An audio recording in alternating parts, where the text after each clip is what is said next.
Have you ever thought about why you like the things you do or believe the things you believe? Chances are, media had a hand in it. It's like that pesky neighbor who's always around, influencing everything from our breakfast choices to our political views. And here's the kicker. Sometimes it's biased. That's right, media can play favorites, tilting the scales in a way that can dramatically shape our perception.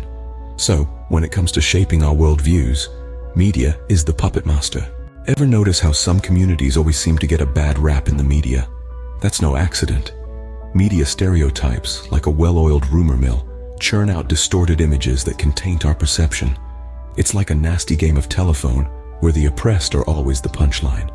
And then there's victim blaming, the media's favorite pastime. It's like blaming the rain for a leaky roof instead of the missing shingles.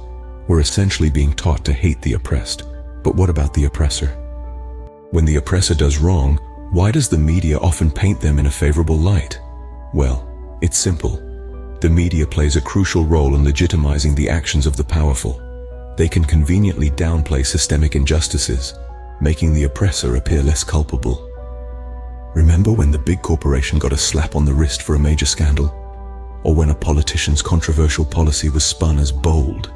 That's media bias in action. But how does the media achieve this? Let's delve into the art of framing. Framing, it's not just for pictures. The media uses it to shape how we see the world. This invisible hand can guide our understanding of events, subtly dictating what's important, what's not, and who's to blame. When one side of a story gets highlighted, while the other is dimmed, that's framing. Remember the underdog painted as a villain, or the powerful painted as a victim? Those are classic examples of media framing at work. Framing can be powerful, but there's a way to see through it. Don't just consume media, analyze it. You've got the power to see past the bias. Now, why is this crucial?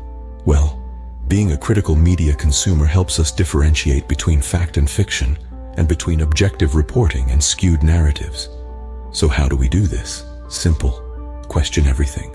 Look for multiple sources. Seek diverse perspectives. Remember, a well-rounded media diet is like a healthy food diet. It keeps your perception fit. But we can't just stop at being critical consumers. We need to take action. Ever heard the saying, be the change you want to see in the world? That applies to media too. It's up to us to demand responsible media coverage. We can support independent journalism, which often features the most unbiased narratives. Diversifying media ownership is another path to ensure different perspectives are represented. And let's not forget, holding media outlets accountable for their reporting is our right. After all, they're there to serve us, not the other way around. Demanding better media is a step towards a more just society. So, what's the crux of this all? Be a conscious consumer, demand better media, and remember, you have the power. Let's rewind a bit. Media shapes our views, but it's not always fair. Stereotypes and victim blaming abound, while oppressors often get a free pass. Media framing can skew our understanding, so it's crucial to consume media critically. We can promote fair media by supporting diverse journalism and holding outlets accountable.